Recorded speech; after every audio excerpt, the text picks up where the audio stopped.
अपने हाथों को उठाओ आज के वचन के लिए। बोलो परमेश्वर आज का वचन मेरे लिए हो, मेरी जिंदगी सेम न रहे। ये वचन मेरे जीवन के अंदर जाए, मैं इसे ग्रहण करूं और 100 गुना फलों को लेके आऊं। खोलो अपने होठों को। Thank you Jesus. वो वर्ड जो आपको परमेश्वर बताएगा वो आपकी जिंदगी में फल लेके आए। अपनी आंखों को बंद करके अपने हाथों को उठा के परमेश्वर से बोलो परमेश्वर ये वचन मेरी जिंदगी में 100 गुना फलों को लेके आए। मांगो अपने हाथों को उठा के।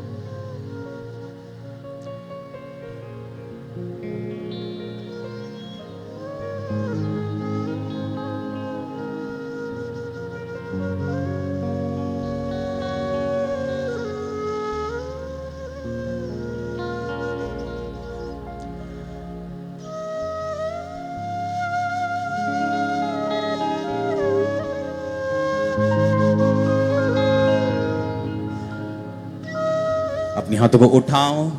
ये वर्ड मैं इस पर ध्यान दूंगा, परमेश्वर से बात करूं, मैं इस पे मनन करूंगा और फलों को लेके आऊंगा।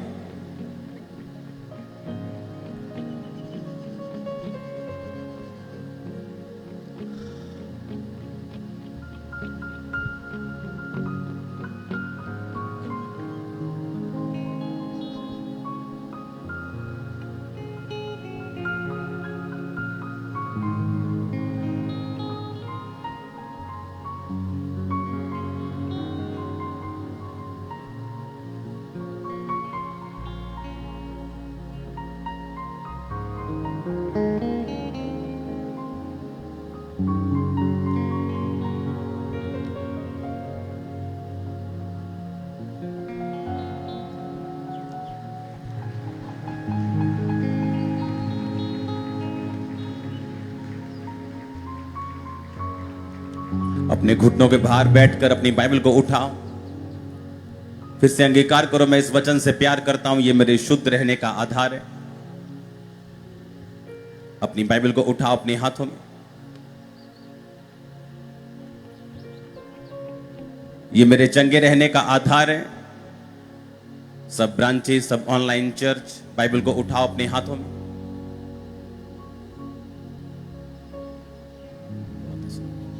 बहता दरिया,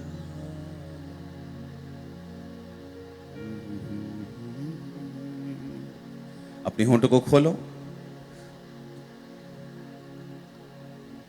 बहता दरिया यीशु मेरा, आ इसमें तू डूब जा, अपने जीवन के सागर की सारी कड़वाहट मिटा। अपने हाथों को उठाकर सर्वशक्तिमान परमेश्वर, मैं अपने आप को तेरे हाथों में सौंपता हूं, ग्रहण करने योग्य बनाता हूं। होंठों को खोलो। थैंक यू जीसस बोलते हुए अपने हाथों को उठा के गुरदासपुर क्रूसेड के लिए परमेश्वर की तारीफ कर दो जितनी हो सकती। ऊंची आवाज में हालेलुया। अपने हाथों को उठाओ। थैंक यू जीसस उन सब ब्लेसिंग्स के लिए जो तूने हमें पास्ट में दी हैं। हम विश्वास करते हैं खुदावन तेरी वफादारी को, तेरी भलाई को हम आने वाले समय में और अधिकताई के साथ देखेंगे प्रभु यीशु मसीह के नाम में। आमीन। ऊंचा ये आशीष आपकी चर्च। हालेलुया। स्वागत है यीशु मसीह की प्रेजेंस में आप सबका। इसको पंच में लेके आओ, सो बहुत सॉफ्ट है। अपने पड़ोसी को बोलो ध्यान से सुनना, क्योंकि सुनना विश्वास को पैदा करता है। बोलो अपने पड़ोसी को आमीन।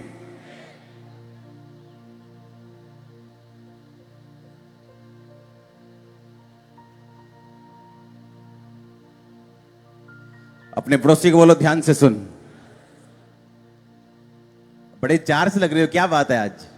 हाँ, बहुत चार्ज लग रहे हो तुम। इतनी गर्मी होने के बावजूद, डबल शिफ्ट होने के बावजूद तुम ब्लेस हो यीशु मसीह के नाम। ए आत्मिक बजा इसको, बोल क्या ये? हालेलुया। एक बात याद रखो, जो वचन है वो तब तक केवल लिखा हुआ है जब तक आप उस पर मनन नहीं करते। अपने पड़ोसी को बोलो, वचन अपने आप पूरा नहीं होता। अगर बाइबल कहती है उसके कोड़े खाने से तू चंगा हो चुका है, बाइबल कहती है तुझे उस वचन के ऊपर मनन करना होगा, उस पर अंगीकार करना होगा, उस पर फेथ करना होगा, उसका अंगीकार करके उसको लेना होगा, तब वो वचन तेरे लिए पूरा होगा। आप मेरी बात समझ रहे कि नहीं? इसीलिए बाइबल कहती है इसहाक शाम के टाइम में परमेश्वर के वचन का ध्यान करने के लिए वो मैदानों में जाता था। उसे मालूम था मेरी पत्नी परमेश्वर की ओर से है, लेकिन 20 साल से बांझ है, ये बच्चा नहीं जन्म पा रही, क्योंकि कोई भी दिक्कत हो सकती है। लेकिन परमेश्वर का वचन ये कहता है कि उसने अब्राहम को कहा था कि मैं तेरे वंशों को तेरे चुनूंगा, आशीष दूंगा, तू आशीष का मूल होगा, मैं तेरे बच्चों को, तेरे वंश को आकाश के तारों की तरह अनगिनत करूंगा। सारे वायदे उसके बाइबल में, उसके वचन में लिखे थे, उसके सारे परिवार की हिस्ट्री में लिखे थे। लेकिन अभी भी उसकी पत्नी बांझ थी, और इसीलिए बाइबल कहती शाम के टाइम वो परमेश्वर के वचन पर ध्यान देने के लिए, मनन करने के लिए शाम के टाइम वो जंगलों में, मैदानों में जाता था, ताकि वो वर्ड पे वो मनन कर सके और परमेश्वर के उस मनन से उस वर्ड को, उस वचन को अपनी जिंदगी में पूरा होते हुए देख सके।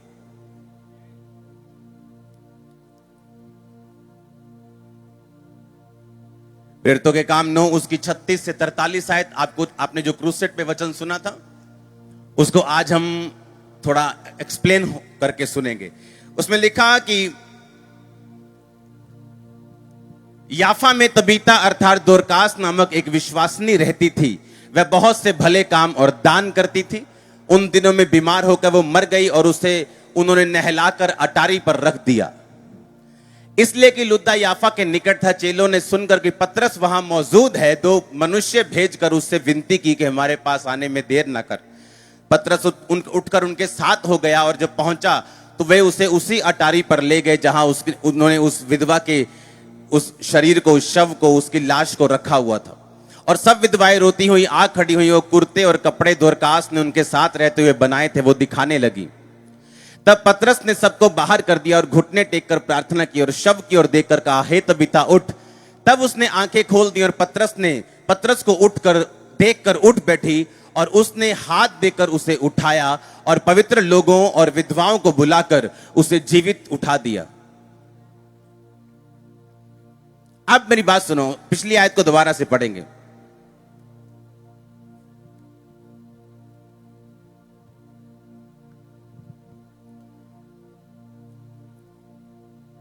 उसकी आगे आयत को 40 में लिखा, तब पतरस ने सबको बाहर कर दिया।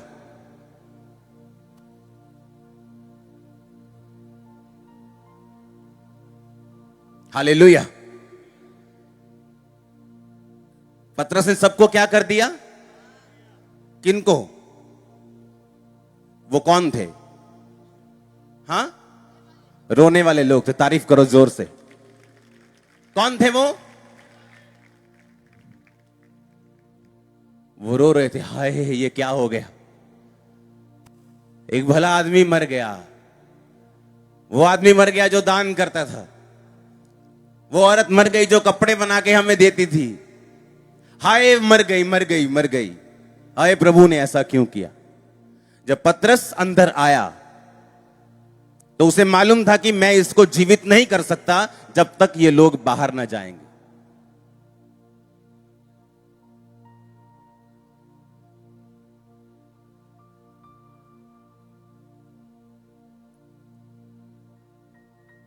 एक बात कान खोलकर स्पिरिचुअल मेरी बात सुनना है। ये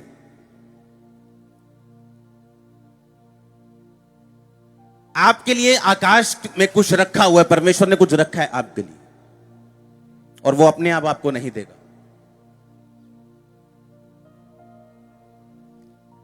आपको स्पिरिट में जाके, आत्मा में जाके, मनन में जाके, आत्मिक अपनी ताकत को इकट्ठा करके और समझ के उसको लेना होगा परमेश्वर से। हट जाओ,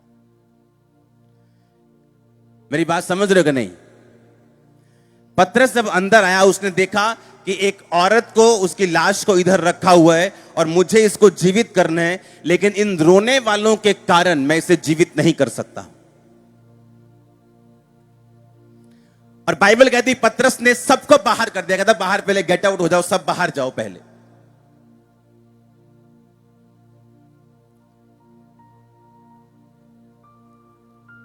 याकूब को मालूम हुआ उसका भाई 400 बंदे लेकर उससे मिलने के लिए आ रहा है। उसे मालूम था मिलने थोड़ी आ रहा है, वो तो मेरा कत्ल करने के लिए आ रहा है। बाइबल कहती है उसने सभी औरतों को, सभी बच्चों को, सारे भेड़ों, बकरियों, गायों, सभी नौकरों को अपने आगे भेज दिया। अकेला रह गया, असिस्टेंट तक नहीं रखा। और बाइबल कहती नदी के उस पार अकेला रह के वो रात को प्रार्थना करनी उसने शुरू की। आपकी प्रॉब्लम्स रियल हैं, बीमारियां रियल हैं, आपका फाइनेंशियल स्ट्रगल, आपकी मैरिज में स्ट्रगल, आपकी फैमिली में गड़बड़ रियल है। और जब तक आप रियल आत्मिक नहीं हो जाएंगे, आप इन प्रॉब्लम से कभी भी निजात नहीं पा सकते, आप कभी इनको हैंडल नहीं कर सकते। एक है शरीर में हैंडल करना कि 400 बंदा लेके वो आ रहा है और 400 बंदा लेके आप चले जाएं, फिर देखी जाएगी वो मरता है कि ये मरता है। पर उसे मालूम था कि मैं शरीर में इस युद्ध को नहीं लड़ सकता जो परमेश्वर ने आपके सामने रखा है। हालेलुया।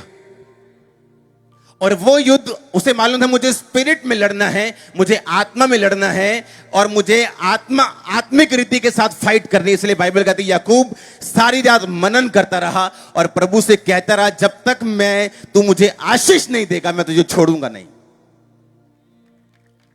बोलो आत्मिक रीति से युद्ध करना।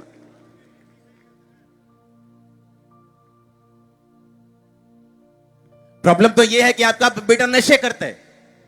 प्रॉब्लम तो यह है कि आपका पति आपको पूछता नहीं, लेकिन आप काउंसलिंग कर करके थक चुके हो, आप बोल बोल के थक चुके हो, आप समझा समझा के थक चुके हो, पर आप प्रार्थना करने से आपको एलर्जी है। फाइट जो स्पिरिचुअल है उससे एलर्जी, आपकी स्पिरिचुअल आईज बंद हैं, इसीलिए वो मुसीबत आपके सामने पहाड़ बन के खड़ी है जो कि एक चूहे की तरह होनी चाहिए। अगर तो आप आत्मा के बाहर हैं फिर तो वो पहाड़ है, लेकिन अगर आप आत्मा के अंदर हैं फिर वो आपके लिए चूहा है। फिर से पढ़ेंगे 40 आयत को। तब पतरस ने सेवक सबको बाहर कर दिया और घुटने टेक कर प्रार्थना की और शव की ओर देखकर कहा हे तबीता उठ। आत्मिक जीवन असली है।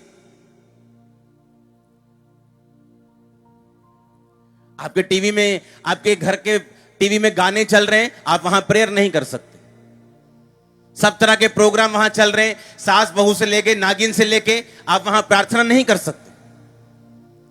आपको लगता है परमेश्वर दिल देखता है, तो यहां भी परमेश्वर दिल ही देखता है। अगर गिफ्ट था तो वहीं वो लोगों के सामने उसको उठाकर खड़ा कर देता। तो पतरस जो परमेश्वर से अभिषेक था, परमेश्वर का प्रेरित था, बाइबल कहती है उसने सबको बाहर निकाला। बाहर निकालने के बाद वो कर पाया जो वो करना चाहता था, क्योंकि इन चीजों में आत्मिकता लगती है। और आत्मिक होने के लिए बाइबल कहती है जब तू प्रार्थना करे तो द्वार बंद करके, चिटकनी लगा के द्वार बंद करके अपने पिता से गुप्त में प्रार्थना कर। तेरा पिता जो गुप्त में तुझे कहते हुए बोलेगा, तेरा न्याय करेगा और तेरी प्रार्थना का उत्तर देगा। हमें अकेले प्रभु के साथ जब तक हम समय नहीं बिताएंगे, हमें मालूम नहीं होगा हम कौन हैं, हम किस लिए बुलाए गए हैं, आगे परमेश्वर की योजना क्या है, जो परमेश्वर ने मेरे लिए रखा हुआ है उसको कैसे जमीन पे उतारना है, क्योंकि वो तब तक आसमान में ही खड़ा रहेगा, जमीन पे नहीं उतरेगा। आप कहेंगे मेरे लिए प्रोफेसी हुई थी, फलाने देश में फलानी जगह पे फलाने लोग ने की थी, लेकिन वो अब तक पूरी नहीं हुई, 15 साल हो गए। ऐसे भी लोग हैं जो 90 साल के होके मर गए और कहते थे प्रभु हमें यूज करेगा, वो कहता था लेकिन उसने किया नहीं। क्योंकि प्रोफेटिक वर्ड लेने के बाद आपको एक लड़ाई को लड़ना होता है। वचन सुनने के बाद यीशु मसीह की इच्छा जानने के बाद कि मैं तेरे वंश को बचाऊंगा, मैं तुझे ब्लेस करूंगा, मैं तुझे हील करूंगा, मेरे कोड़े खाने से चंगा हो चुका है, इस वचन को सुनने के बाद हमें एक स्पिरिचुअल फाइट करनी होती है उस वचन को अपनी जिंदगी में पूरा होते हैं देखने के लिए। अदरवाइज वो वचन सिर्फ लिखा हुआ रहता है, हमारी लाइफ में पूरा हुआ नहीं रहता।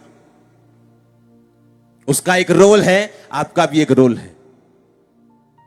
आमीन। सबको बाहर करने का मतलब क्या? वचन पर ध्यान देना है तो मैदानों में जाने की क्या जरूरत है? अकेले शांत नेचुरल स्थान पे जाने की क्या जरूरत है? वहीं भेड़ बकरियों के पास इजहाक कर लेता तो, अपनी वाइफ के पास ही वहीं कमरे में रह के ध्यान कर लेता तो। लेकिन बाइबल कहती वो अलग जाया करता था। पतरस, याकूब, यूहन्ना प्रार्थना करने के लिए बाहर स्थानों में जाया करते थे। बाइबल कहती पौलुस शाम को, दोपहर को कहीं शहर के बाहर प्रार्थना करने के स्थान ढूंढने जाया करते थे जहां वो बैठकर प्रेयर कर सके और परमेश्वर से उन चीजों को ले सके जो परमेश्वर ने उनके लिए रखी हुई। और हमारे घरों में टीवी बंद हो तो ही तो हम प्रेयर करें, वो गाने बंद हो, वो सीरियल बंद हो तभी तो प्रार्थना करेंगे। वो मोबाइल, व्हाट्सएप, वो फेसबुक से छुटकारा मिले तो प्रार्थना करेंगे। आपको डिस्ट्रैक्शन फ्री होके, आपको कट आउट होके, कुछ देर के लिए दुनिया से अलग होके, कुछ देर के लिए फोन से अलग होके, कुछ देर के लिए आपको सबसे अलग होके प्रार्थना में जाना है। आप रियल क्या हैं आपको उसी प्रेयर में मालूम होगा। आप रियल कौन हैं, आप रियल, आपकी आइडेंटिटी क्या है। अब तक जो लोग समझते हैं कि हम एक ग्रेटेस्ट लेवल को पा चुके हैं, ये मिनिस्ट्री एक लेवल को हासिल कर चुकी है, अभी तक जब मैं परमेश्वर के प्रेजेंस में जाता हूं, अभी तक वो मेरे लिए बात करता है कि तुझे आने वाले समय में ऐसा करना है, अपने नाम के विषय में ऐसा करना है, अपने पीछे इस मिनिस्ट्री के इस विषय में अभी तक। और मैं हैरान होता हूं जब, और बैठना मतलब बैठ जाना। आप जब अपने बेस्ट फ्रेंड के पास बैठते, आप आधा घंटा देख के नहीं बैठते, आप बैठ जाते। उठते वक्त आपको लगता है कि यार अभी तो 6 घंटे ही हुए हैं। वो आपसे बात करना चाहता है और आपको छुटकारा देना चाहता है।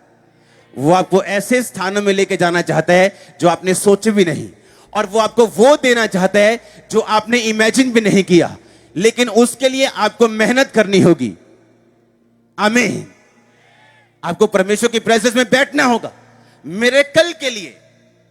अगर पतरस को मालूम है मुझे एक मिरेकल चाहिए, इस टाइम मुझे ये मुर्दा जिंदा करना है, वो डिस्ट्रैक्शन फ्री माहौल चाहता था। वो चाहता था कोई उसे डिस्ट्रैक्ट ना करे, कोई ऐसी आवाज उसके कान में ना पड़े जो उसके विश्वास को हिलाए। उसे याद करना था यीशु मसीह के उन चीजों को जहां यीशु मसीह ने मुर्दों को जिंदा किया। उसे दिमाग में रखना था जब परमेश्वर ने मुर्दों को जिंदा किया, जब परमेश्वर ने उसको सामर्थ दी, जब प्रभु ने उसे मसा दिया, परमेश्वर आज भी एक सा है। उसे वो सब बातों को ध्यान करना था और उसके बाद उस अंदर से पावर को रिलीज करना था कि तबीता उठ जा, हालेलुया। लेकिन अगर उसके कान में आवाज पड़ती हाय मर गया, वो कर नहीं पाता। कौन सी आवाज आपके कान में जा रही?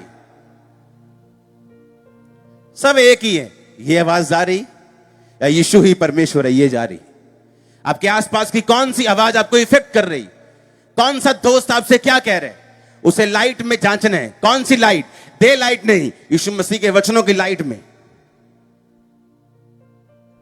कौन सी आवाज आपके कान में जा रही? क्या वो व्यभिचार की है? क्या वो चोरी की है? क्या वो अविश्वास की है? क्या वो अविश्वासियों की है? क्या वो रिश्तेदारों की है जो परमेश्वर के नहीं है? कौन सी आवाज आपके कान में जा रही? आपको चेक करना है। अगर वो आवाजें आपके कान में जा रही हैं तो आप वो नहीं ले सकते जो आप चाहते हैं या जो परमेश्वर चाहता है। आपका रिश्तेदार कह रहा है ओ ना भैन जी सॉरी किया, और आप हाँ भैन जी की नाराज करा मैं तेनू हुन। मुंह खोलना है और बताना है कि सब बसें लुधियाना नहीं जाती, सब रास्ते स्वर्ग में नहीं जाते। जिस मर्जी बस में बैठ जाओ तुम जलंधर पहुंच जाओगे, ऐसा नहीं होता। अगर चर्च में आना है, जलंधर आना है, तो वही बस में बैठना पड़ेगा आपको। अब वो क्या लगता है, आप अगर आपके जितने के बच्चे हैं, आपको क्या लगता है आप अपने बच्चों को कंफ्यूज करोगे? बेटा जिस घर में मर्जी जा तेरा बाप तेरे जो वही मिलेगा, ऐसा होगा? मैं आ जाऊंगा, ऐसा नहीं होगा। हमें अगर बाप के अपने घर में जाना है तो हमें उसी एड्रेस पे जाना है। और आप कभी नहीं कहते बेटा कोई गल नहीं, मैं तेरा डैडी है तो सारे तेरे डैडी है, कोई गल नहीं। आप ऐसा बोलते हैं? नो, आप बोलते बेटा मैं तेरा बाप हूं, मैं ही तेरी केयर करूंगा, मैं ही तुझे सुरक्षित रखूंगा, दूसरों पे विश्वास मत करना। लेकिन अगर आप उसके बाप नहीं है, आप बोलेंगे बेटा जहां मर्जी चला जा, क्योंकि उसे फर्क नहीं पड़ता। लेकिन जो बाप होता है वो बोलता है मैं तेरा बाप हूं। यीशु मसीह कहता है मैं तेरा परमेश्वर हूं, मार्ग जीवन और सच्चाई में हूं। आमीन। कौन सी आवाज आपके कान में जा रही? वो अविश्वास की है, वो शैतान की है, वो लोगों की है। अगर ऐसी आवाजें आपके कान में जाती रहें तो आप वो नहीं ले सकते जो परमेश्वर चाहता है। पतरस ने कहा सबको बाहर कर दो, चलो चलो सब बाहर, रोने वाले, किरलाने वाले, कीरने पालने, सब बाहर चले जाओ, सब आउट हो जाओ। और उसको कंसंट्रेट करना है, उसको प्रेयर करनी है, उसको परमेश्वर के साथ जुड़ना है, उसको कनेक्शन बनाना है परमेश्वर के साथ, जो पॉसिबल नहीं होगा इस माहौल में।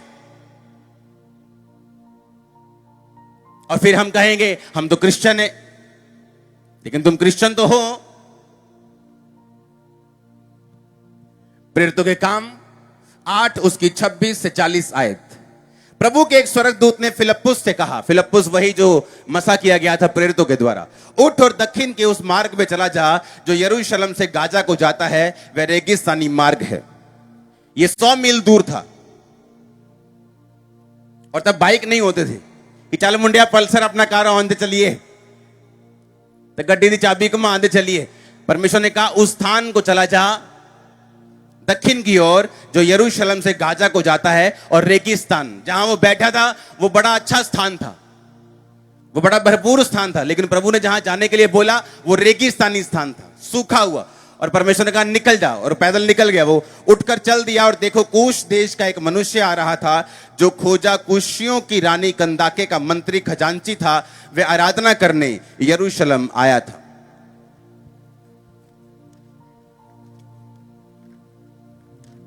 अगर इसकी डिटेल में पढ़ेंगे, ये वही रानी थी जो सुलेमान से प्रभावित थी एक टाइम में।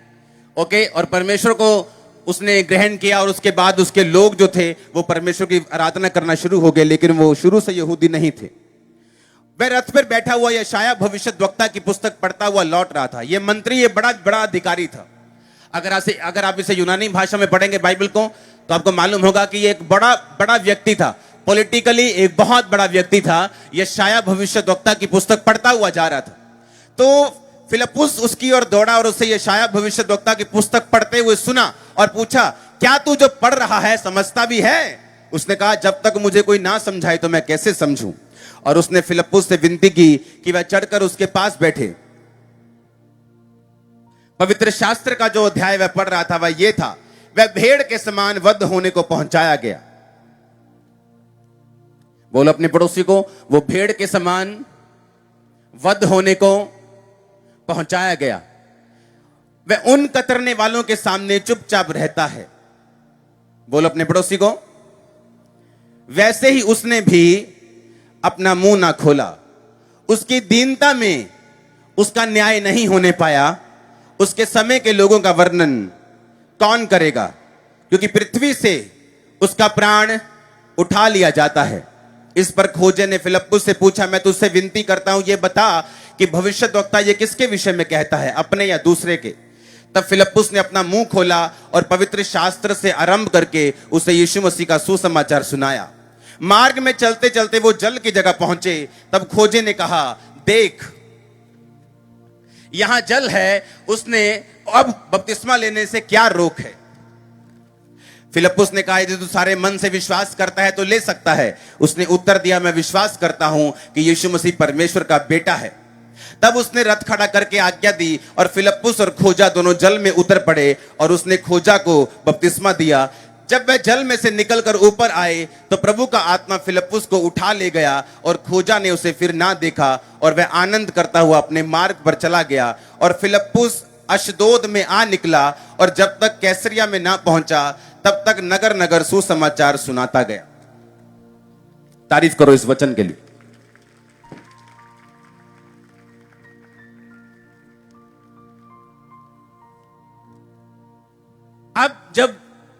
फिलिप्पुस जब प्रार्थना में था,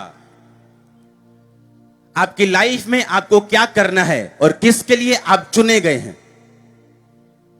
आप एक स्टूडेंट हो सकते हैं और परमेश्वर चाहता है आप कनाडा में स्टडी करें, वो चाहता है आप आईएएस बने, वो चाहता है आप कुछ जबरदस्त आपकी लाइफ में हो। वो कैसे मालूम होगा? आप रियल क्या है आपको प्रार्थना में मालूम होगा। परमेश्वर चाहता क्या है आपके फाइनेंस में, आपकी मिनिस्ट्री में, आपकी पर्सनल लाइफ में, क्योंकि अगर आप परमेश्वर के चाहे हुए स्थान में नहीं पहुंचेंगे तब तक लाइफ में संघर्ष चलता रहेगा। आप जितने मर्जी अच्छे हो फिर भी चलता रहेगा और आप बोलेंगे लाइफ इज ए स्ट्रगल।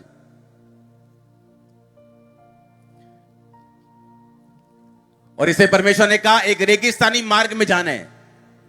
कोई क्वेश्चन नहीं कि परमेश्वर कहीं इंग्लैंड वगैरह भेज प्रचार करने के लिए, ये रेगिस्तानी मार्ग में क्यों जाऊंगा। लेकिन बाइबल कहती है जब वो निकला, एक व्यक्ति जो बड़ा अधिकारिता रथ पे आ रहा था और यशायाह भविष्यद्वक्ता की पुस्तक पढ़ता हुआ जा रहा था। 33 आयत में जब बाइबल कहती है वो पढ़ रहा था, 33 आयत में लिखा उसकी दीनता में उसका न्याय नहीं होने पाया। उस समय के लोगों का वर्णन कौन करेगा। अब उसे यह मालूम नहीं था कि यह बात यशायाह अपने लिए लिख रहा है या किसी दूसरे के लिए लिख रहा है। और फिलिप्पुस ने कहा मैं तुझे समझाता हूं कि जो तू पढ़ रहा है यह यीशु मसीह के विषय में भविष्यवाणी की गई थी। उसकी दीनता के विषय में उसका न्याय नहीं होने पाया। उन्होंने कहा यह क्या मतलब। उसने कहा जब भी किसी को मृत्यु दंड मिलता है, जब भी किसी व्यक्ति को मौत का दंड दिया जाता है, तो वो रूल था, वहां का लॉ था। जैसे इंडिया का लॉ है, अमेरिका का लॉ है, वहां का कानून था उस जगह का कि जब भी किसी को मौत का दंड दिया जाता था तो लोगों में से कॉल की जाती थी। जैसे आज शादी जो होती है तो लोगों में कॉल की जाती है कि आपको कोई एतराज है तो बताओ, 3 बार कॉल करते हैं। हाँ, ऐसे लॉ था कि कॉल की जाती थी कि अगर किसी व्यक्ति को इस मरने वाले व्यक्ति के विषय में कुछ कहना है, इसके बचाव के विषय में कुछ कहना है तो खड़ा हो जाए। और बाइबल कहती जब प्रभु यीशु मसीह को मौत का दंड दिया गया, ये वाली कॉल नहीं की गई थी। लॉ को तोड़ दिया गया था। उस देश के कानून को तोड़कर यीशु मसीह को क्रूस दिया गया था, क्योंकि अगर ऐसा बोल दिया जाता तो लाखों लोग खड़े हो जाते कि ये अपराधी नहीं, ये यीशु मसीह, ये परमेश्वर है। लेकिन बाइबल कहती है यीशु मसीह ने ठान लिया था कि 3.5 साल बाद इन्हीं लोगों से मैं पकड़वाया जाऊंगा और क्रूस पर चढ़ा दिया जाऊंगा। और इसीलिए बाइबल कहती है कि उसकी दीनता के विषय में उसका न्याय नहीं होने पाया। यानी यीशु मसीह के बारे में जब उसको मृत्युदंड दिया गया तो किसी को बोला नहीं गया कि आप लोगों में से जो कोई इसके बारे में कुछ एक्सप्लेन करना चाहते हैं या यीशु के बचाव में कुछ कहना चाहते हैं, आप लोग खड़े हो जाओ। एक भी बात नहीं बोली गई। उसका न्याय उसकी दीनता में नहीं होने पाया। फिलिप्पुस ने उसको खोल के बताया कि यह भविष्यद्वक्ता जो कह रहा है वो अपने विषय में कह रहा है कि यीशु मसीह के विषय, अपने विषय में नहीं, वो परमेश्वर यीशु मसीह के विषय में कह रहा है, क्योंकि यीशु मसीह का उसकी दीनता में न्याय नहीं होने पाया। आमीन। पढ़ो अपने सामने स्क्रीन पर, उसकी दीनता में उसका न्याय नहीं होने पाया। उस समय के लोगों का वर्णन कौन करेगा। हालेलुया। और जब फिलिप्पुस ने उसको समझाया कि ये तो परमेश्वर यीशु मसीह के बारे में बात हो रही, क्योंकि जब भी किसी को मृत्युदंड मिलता है तो आप जानते हैं यहां का लॉ है कि सब लोगों को मिलकर एक कॉल दी जाती है और बुलाया जाता है कि अगर किसी को बचाव में कुछ बोलना है तो बोल दे। लेकिन सिर्फ प्रभु यीशु मसीह ऐसा एक जन था जिसके बारे में ये लॉ, ये देश का कानून तोड़ दिया गया था। जब उसको वचन समझ आई कि ये वचन जो आज पूरा हुआ 700 साल पहले लिखा गया था, यीशु मसीह ने कहा बाइबल का एक बिंदु भी इधर या उधर हुए नहीं रहेगा। एक एक बिंदु बाइबल का पूरा होगा। आज नासा के साइंटिस्ट भी मानते बाइबल ट्रू है। और जैसे जैसे साइंस तरक्की कर रही है, बाइबल और पक्की होती जा रही है उनकी आंखों में। हालेलुया। अब जब फिलिप्पुस ने कहा अब मैं तुमको सुनाता हूं, और बाइबल कहती है शुरू से लेके उसने एंड तक यीशु मसीह का सुसमाचार सुना दिया। और जब जल आया तो उसने कहा यहां जल है, अब बपतिस्मा मुझे लेना चाहिए। उसने कहा अगर जल है तो हाँ, तो बपतिस्मा लेने के लिए तैयार है, तो कौन रोक सकता है। और बाइबल कहती है जब जल से वो निकलकर बाहर आया तो आपने जानते हैं आगे क्या लिखा, लास्ट आयत उसमें लिखा, जब वो जल से निकलकर ऊपर आया तो प्रभु का आत्मा फिलिप्पुस को उठा ले गया। ये एक हेवनली उठाना था। ये जिक्र अलीशा के टाइम में भी मिलता है, जब परमेश्वर ने अलीशा को बोला था कि वो देख राजा जा रहा है, उसके रथ के साथ हो ले, और बाइबल कहती है अलीशा के ऊपर परमेश्वर की शक्ति आई और वो फिजिकली इतना शक्तिशाली महसूस करने लगा कि रथ के साथ साथ भागने लगा। 40-45 की स्पीड में भागने लगा और रथ से पहले पहुंच गया। और सेम स्पिरिट इसके ऊपर उतरी और बाइबल कहती जैसे इसका काम असाइनमेंट पूरी हुई, परमेश्वर की अब वो लंच करने नहीं बैठा उसके साथ, क्या हो पाजी कुछ खा पी लिए, हाँ, परमेश्वर का आत्मा लिखा उसे उठा ले गया, टक चल निकल, और लिखा वो उठा भागा और अशदोद में आ निकला जो उससे 35 मील दूर था। और कैसरिया में जाने के लिए जहां परमेश्वर ने कहा कैसरिया में चला जा, और जब तक कैसरिया ना आए नगर नगर सुसमाचार सुनाता जा। आज आप पता यहां क्यों बैठे हैं? क्योंकि उन दिनों के लोग पवित्र आत्मा से भरे हुए थे, उन्होंने अपनी असाइनमेंट को अच्छी तरह से पूरा किया, अपने होमवर्क को पूरा किया। अगर वो होमवर्क पूरा ना करते, आत्मा में ना होते, आज आप यहां ना बैठे होते। उन्होंने अपना टाइम खाने पीने में वेस्ट नहीं किया, उसने अपना टाइम इस बात में वेस्ट नहीं किया कि बड़ा पॉलिटिकल अधिकारी है, इसके पास बैठता हूं, थोड़ी वाकफियत निकालता हूं, कल को कुछ काम आ जाएगा। बाइबल कहती है जैसे ही काम पूरा, पवित्र आत्मा ने उसे उठाया। अगर उसकी तरह कोई फेक कोई जन होता तो उसको चाचा बना लेता। मंत्री साहब आए तो तुम मेरे चाचा जी हो, हाँ,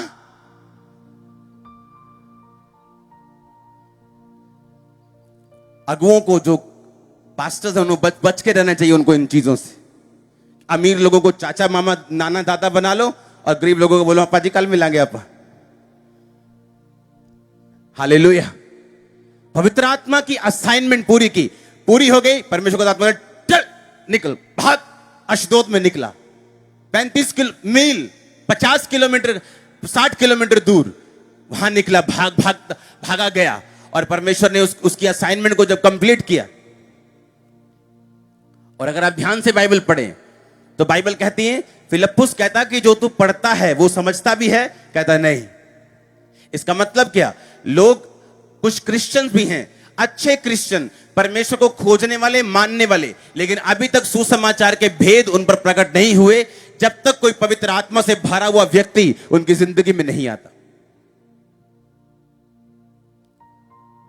अगर आप चाहते हैं कि आप सेवा करें, उत्तम से उत्तम दाख पाएं, उत्तम से उत्तम तेल पाएं, उत्तम से उत्तम जीवन पाएं, तो बाइबल कहती है तुम्हें याजक हो, तुम सेवक हो, और सेवकों को परमेश्वर उत्तम देगा। इसका मतलब तुम्हें सेवा करनी है, और बिना पवित्र आत्मा की भरपूरी के तुम सेवा भी नहीं कर सकते। फिलिप्पुस कहता जो तू पढ़ता है समझता भी है। उसने कहा नहीं, जब तक कोई मुझे समझाए ना। अब समझाएगा कौन? जो खुद समझा होगा, जो खुद पवित्र आत्मा का समझाया होगा, जो खुद पवित्र आत्मा से भरा हुआ होगा, वही दूसरों को समझाएगा। इसलिए कुछ लोग जब अपने रिश्तेदारों के पास बैठते हैं और खुद चर्च में जाते हैं, लेकिन जब रिश्तेदार उनसे बात करते हैं वो उनको समझा नहीं पाते, क्योंकि वो पवित्र आत्मा से भरे हुए नहीं। अगर वो पवित्र आत्मा से भरे हुए हैं तो उनके मुंह से परमेश्वर बात करेगा। लेकिन अगर ध्यान व्यभिचार में, अगर रात को ब्लू फिल्म देख के सोए तो अगले दिन रिश्तेदार आ जाएगा तो मुंह तो बंद रहेगा ही, क्योंकि परमेश्वर का आत्मा तुम्हारे अंदर से बात नहीं करेगा। वो फ्लो तुम्हें फील नहीं होगा, वो सामर्थ फील नहीं होगी, वो परमेश्वर का आत्मा काम नहीं करेगा। और जब तुम्हारी असाइनमेंट पूरी नहीं होगी, होमवर्क पूरा नहीं होगा, तो टीचर गुड भी नहीं लिखेगा, ब्लेस भी नहीं करेगा। हालेलुया। आज आप इसलिए यहां बैठे हैं क्योंकि फिलिप्पुस जैसे लोगों ने अपनी असाइनमेंट को पूरा किया है, अपने होमवर्क को पूरा किया है। जो काम खुदा ने करने के लिए उन्हें मसा किया था उसको सीरियसली लिया और उसे पूरा किया, और इसीलिए वो ब्लेस्ड थे। मैं आपको कह रहा हूं, आपको अपनी लाइफ के लिए, अपने बच्चों के लिए, अपने फाइनेंस के लिए सोचने की जरूरत नहीं होगी। ये एक्स्ट्रा ब्लेस होगा, ये डबल ब्लेस होगा यीशु मसीह के नाम में। मैं क्या कह रहा हूं? मैंने कहा ये एक्स्ट्रा ब्लेस होगा, पर एक बात याद रखो, आपको आपकी असाइनमेंट पता है कि नहीं पता? एक अच्छा जन, एक आत्मिक जन, एक सामर्थी जन उसको बताता है कि भाई साहब तू क्रिश्चियन तो है, तू यहोवा को मानता तो है, तू बाइबल भी रोज पढ़ता है, लेकिन जब तक पवित्र आत्मा के द्वारा कोई समझाया हुआ तुझे नहीं समझाएगा तब तक तू अनसमझाई है। और उसने पूरी बात को खोल के समझाना शुरू किया कि जो तू वचन में पढ़ रहा है ये किसके विषय में परमेश्वर कहता है? ये परमेश्वर यीशु मसीह के विषय में कहता है। देख ऐसा ऐसा इजराइल में हुआ, ऐसा ऐसा यरूशलेम में हुआ। और बाइबल कहती है जब उसे पूरा सुसमाचार सुनाया जाता है तो वो बपतिस्मा लेता है। बपतिस्मा लेते ही परमेश्वर का आत्मा फिलिप्पुस को उठा के अशदोद में निकाल देता है और परमेश्वर का काम पूरा होता है। इसलिए मैं आपसे कह रहा हूं, जब आपको ये बात मालूम है कि मेरी ब्लेसिंग सेवा के साथ जुड़ी हुई है, सिर्फ मेरी नहीं आप लोगों की भी। आप याजक हैं, आप राजा हैं। 17 साल के हैं तो यूसुफ की तरह हैं, 80 साल के हैं तो मूसा की तरह हैं। ना तो आप ज्यादा यंग हैं इस्तेमाल होने के लिए, ना ज्यादा बूढ़े हैं। आपको परमेश्वर ने आज यहां भेजा कि वो पवित्र आत्मा से मसा करके आपको यूज कर सके। मैं कह रहा हूं उसने आपको इसलिए भेजा कि पवित्र आत्मा के द्वारा वो आपको मसा करके यूज कर सके। आमीन ऊंचा चाहिए चर्च, मेरे को आमीन ऊंचा चाहिए। Hallelujah, hallelujah. आप मेरी बात समझ रहे कि नहीं? इसीलिए बाइबल कहती है आपको अलग टाइम में रहना है कि आप पवित्र आत्मा से भरपूर हो सकें।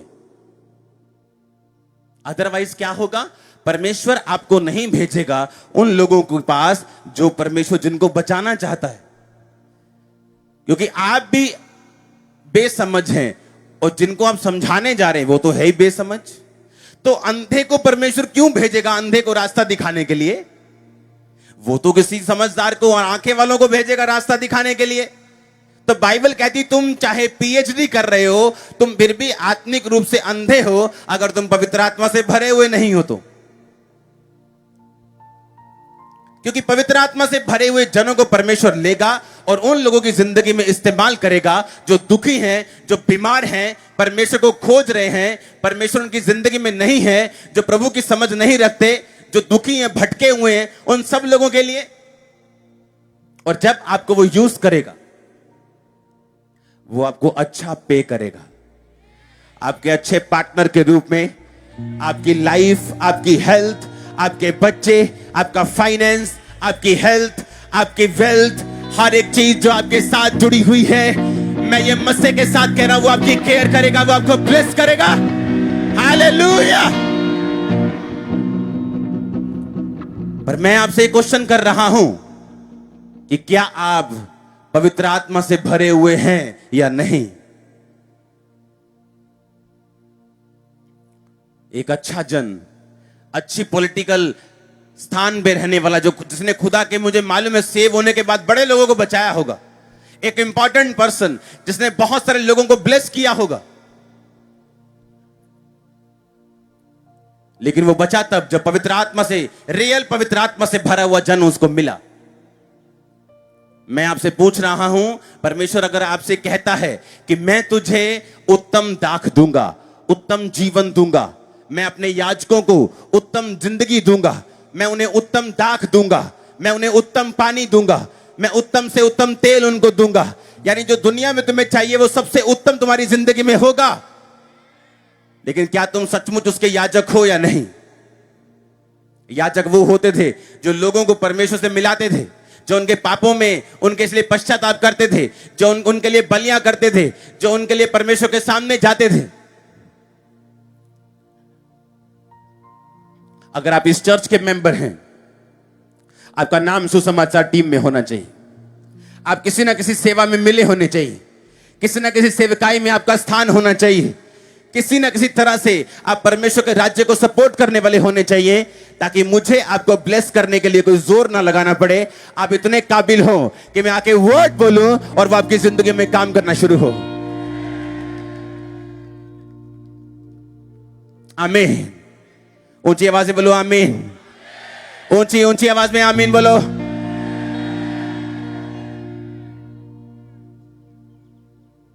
Hallelujah, hallelujah.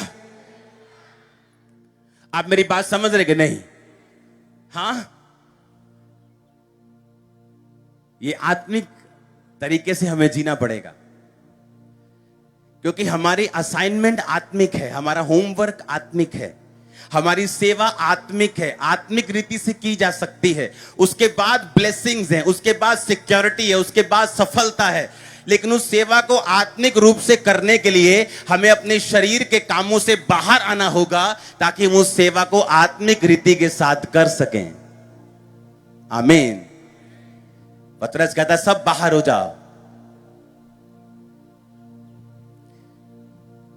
लड़की रो रही थी, मर गई, मर गई। एक बड़े व्यक्ति की लड़की मर गई। यीशु मसीह आए और यीशु मसीह ने कहा नहीं नहीं, मरी नहीं, सो रही। सब हंसने लगे। यीशु मसीह ने बाहर कर दिया कि बाहर चले जाओ, क्योंकि यीशु मसीह को उनके वर्ड नहीं सुनने थे। पुराने जमाने में जब किसी के घर में कोई मरता था, तो जो पीटने वाले लोग होते थे उन्हें किराए पे बुलाया जाता था। पता है कि नहीं? शायद लोगों को नहीं पता। पुराने रीति रिवाजों में, यहूदी रीति रिवाजों में, जो पीटने वाले लोग होते थे, जो आकर रोते थे और लोग भी उनके साथ फिर और जोर जोर से रोते थे। वो रोना, लोगों को बोलते ना नस टच करना, हाँ, ऐसे वो वर्ड्स बोलते थे कि रोना निकल जाए। नहीं भी रोता, वो भी रो पड़ता था। उनको किराए पर बुलाते थे और वो रोते थे और सभी उनके साथ रोते थे। और जब यीशु मसीह वहां पे आए और यीशु मसीह ने देखा कि रोने वाले लोग बहुत ज्यादा हैं, और यीशु मसीह ने कहा इन्हें बाहर करो, और कोई मेरे साथ नहीं आएगा। चेले भी सारे परमेश्वर के साथ नहीं गए, पतरस, याकूब और यूहन्ना को छोड़ के। जिंदगी एक आत्मिक है, ये ऐसे ही नहीं।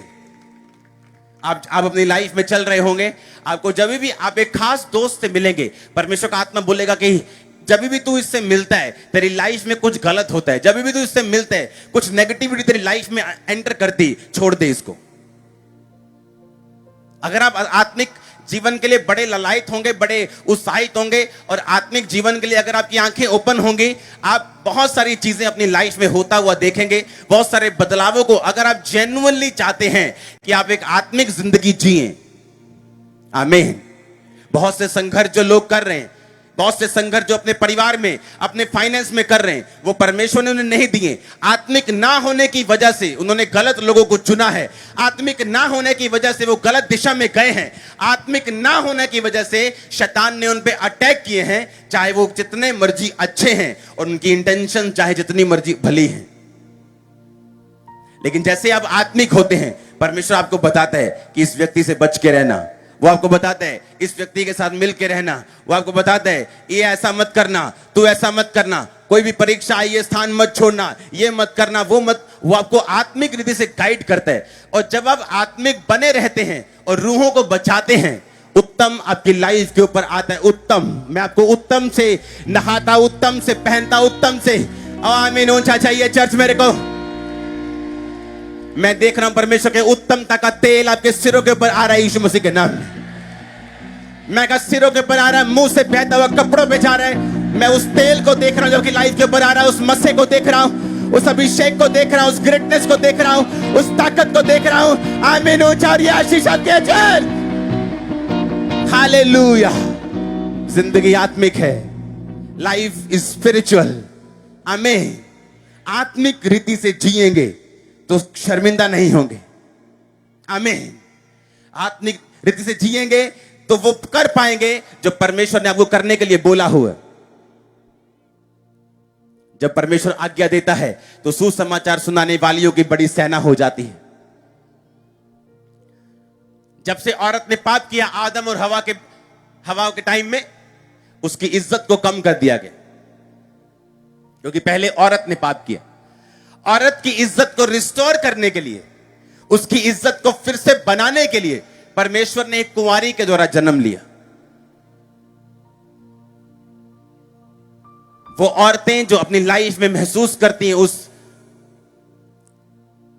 ताड़ना को, उस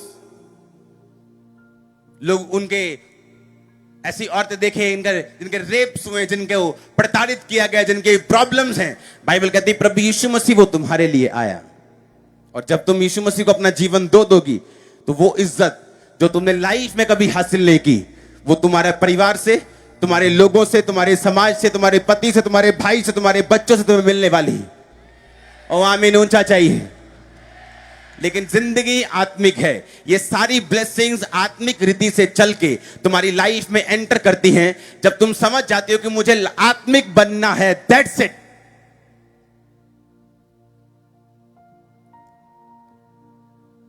परमेश्वर के पास कुछ कीमती चीजें हैं।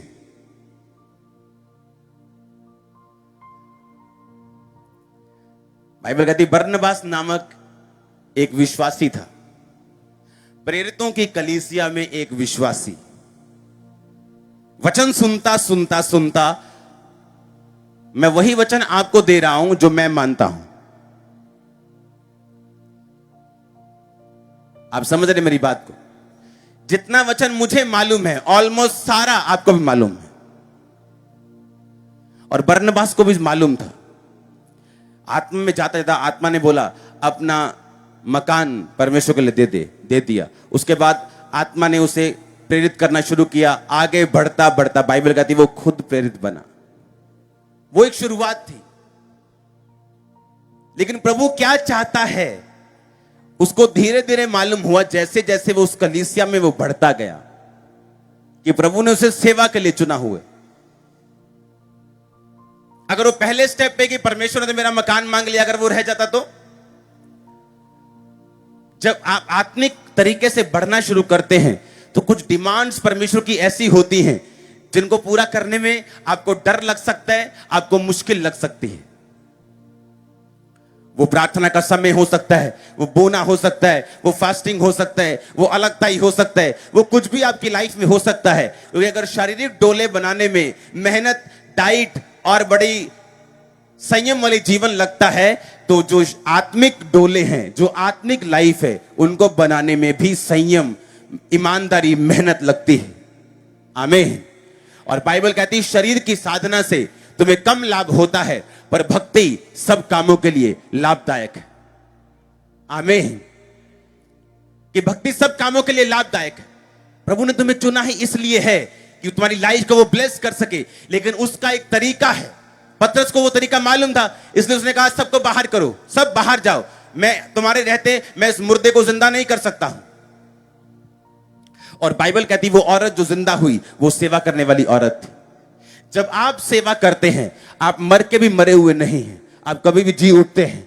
आपका फाइनेंस, आपकी लाइफ, आपकी रिलेशनशिप्स, आपके फैमिली, कुछ भी मरा हुआ नहीं, कभी भी प्रभु ने छू सकता है। वो मर के भी मरी हुई नहीं, वो जी उठने की सामर्थ्य से जी उठेंगी। अगर आप सेवा में हैं तो मैंने कहा वो जी उठेंगी। आमीन ऊंचा चाहिए चर्च। वो सेवा करने वाली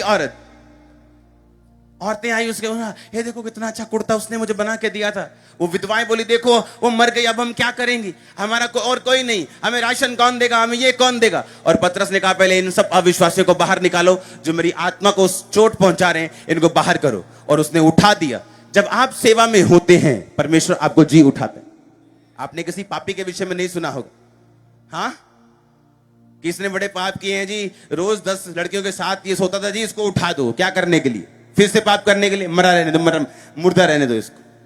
उसने कहा ये अच्छे काम करती थी, उसने कहा इसे उठना चाहिए। जब आप सेवा करते हैं आपका फाइनेंस, आपकी लाइफ, आपकी जिंदगी, आपका परिवार वो कभी भी उठ सकता है। आपकी सेवकाई वो मर के भी मरी हुई नहीं, वो टेम्परेरी है। सारी परीक्षाएं, आप उठने वाले हैं, ब्लेस होने वाले, ऊंचे स्थानों में जाने वाले। आमीन ऊंचा चाहिए चर्च। आप सेवा के लिए तैयार है, अलगताई में होने के लिए तैयार है। ये आपकी रोज की फाइट होगी, ये एक दिन का मसला नहीं, क्योंकि रोज टीवी पे नए प्रोग्राम्स आएंगे, रोज नए दोस्त नई परीक्षाओं के साथ आपको मिलेंगे, रोज नई चीजें आपके सामने शैतान रखेगा, आपको रोज रोज फैसला करना होगा। इसलिए यीशु मसीह ने कहा जो प्रतिदिन अपना क्रूस उठा के मेरे पीछे ना चले। कब? हफ्ते में 1 दिन या 2 दिन, थर्सडे और संडे। उसने कहा जो प्रतिदिन यीशु मसीह का एक एक वर्ड, आकाश से ऊंचा और समुद्र से भी गहरा एक एक वर्ड, उसने कहा जो प्रतिदिन, एवरी डे, रोज अपना क्रूज। आज तो उठा लिया, तुम चर्च में हो, आमीन भी सबसे ऊंचा और हालेलुया भी। कल को तुम अपने घर पे जब होंगे, जब पेट्रोल चोरी करने का समय आएगा, जब गलत तरीके से पैसा चोरी करने का टाइम आएगा, जब कोई लड़की गुजर रही होगी और तुम्हें लाइन मारेगी, तब तुम क्रूस उठाओगे कि नहीं? तुम क्रूस उठाकर जब रोज मेरे पीछे चलोगे तो तुम मेरे चेले होगे, सेवक होगे, और सेवकों को बेस्ट देना परमेश्वर ने कहा, ये मेरी जिम्मेवारी, ये मेरा वर्ड कहता है। अब तुम बेस्ट देना चाहते हो कि नहीं, ये तुम पे निर्भर करते हैं।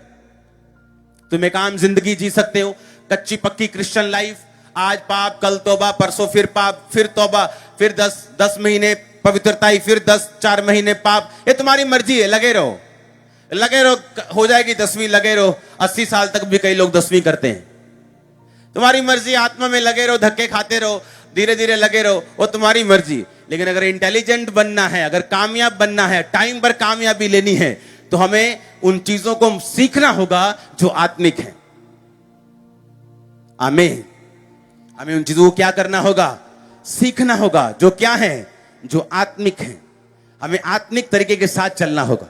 प्रार्थना के समय को प्रार्थना का समय ही रखना होगा, और सब चीजें हमें अपने अपने स्थान पर रखनी होंगी। वचन की गहराई में चलना होगा, परीक्षाओं में स्थिर रहना होगा, सिर्फ चंगाई के पीछे नहीं भागना होगा। यीशु मसीह को अपना उद्धारकर्ता ग्रहण करके बपतिस्मा लेके उसके पीछे जेन्युइन रीति के साथ, सच्ची रीति के साथ, सच्चे मन के साथ, कि वो चंगा करे ना करे वो मेरा परमेश्वर है, ब्लेस करे ना करे वो मेरा परमेश्वर है, लेकिन उसकी सामर्थ के लिए कुछ भी असंभव नहीं है। इस तरह से मुझे उसका पीछा करना होगा। आमीन। फिर वो मेरे साथ होगा। उसने कहा तू पानी में से होकर जाएगा, वो तुझे डुबो नहीं पाएगा। आग में से होकर जाएगा, वो तुझे जला नहीं पाएगी। परीक्षाओं में मैं तेरे संग रहूंगा, मैं तुझे बचाकर तेरी महिमा को बढ़ाऊंगा, मैं तुझे ऊंचे स्थानों पर नियुक्त करूंगा। आमीन। वो ऊंचे स्थानों पर लेके जाना चाहते हैं। तुम्हारी लाइफ में, तुम्हारी फैमिली में, तुम्हारी इज्जत को परमेश्वर कहता है, इज्जत तेरी बढ़ाएगा याकूब का खुदा। तुम्हारी इज्जत को वो बढ़ाना चाहता है। तुम जहां भी हो, चाहे नौकरी करते हो, चाहे बॉस हो, चाहे अंदर हो, चाहे बाहर हो, वो तुम्हारी इज्जत को बढ़ाता है जब उसकी सेवा करते हो तुम लोग। आमीन। इज्जत के लिए लोग लाखों रुपया छोड़ देते हैं, करोड़ों रुपया छोड़ देते हैं, और परमेश्वर कहता है मैं तुझे फ्री में दूंगा, मैं तेरा आदर करूंगा, पिता भी तेरा आदर करेगा।